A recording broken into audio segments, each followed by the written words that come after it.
Voilà 17 jours que nous sommes les tristes spectateurs de bombardements délibérés des populations civiles d'Artsakh et d'Arménie par l'Azerbaïdjan. Voilà près de 30 ans que le Haut-Karabakh tente de protéger ses terres ancestrales alors que l'Azerbaïdjan s'enfonce dans la dictature. Rappelons que le régime d'Aliyev est un des plus répressifs de la planète.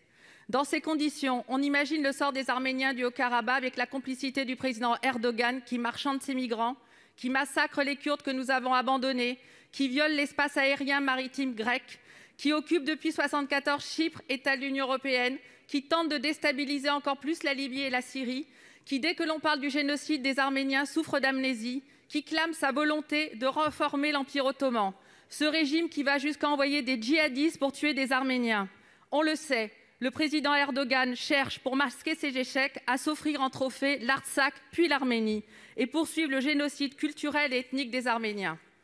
Rester neutre face à l'injustice, c'est choisir son camp. C'est pourquoi la neutralité, l'impartialité n'est ni acceptable ni responsable, c'est soutenir l'agresseur. Lorsque des innocents sont massacrés par des armes interdites, nous ne pouvons rester neutres. La France ne peut pas abandonner son allié, sa sœur, l'Arménie.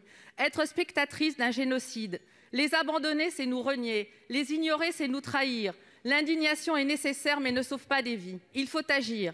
Il est urgent de sanctionner la Turquie et l'Azerbaïdjan, mettre en place de vraies sanctions économiques, rappeler nos ambassadeurs à Ankara et à Bakou, cesser tout processus d'adhésion de l'Union avec la Turquie et lui dire qu'elle n'a plus sa place dans l'OTAN dans ces conditions.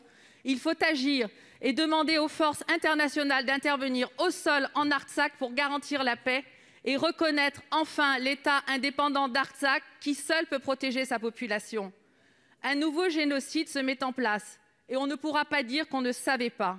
Une partie de l'histoire de l'humanité est en train de s'écrire. Faisons en sorte que cette histoire ne s'écrive pas sans l'Europe et sans la France.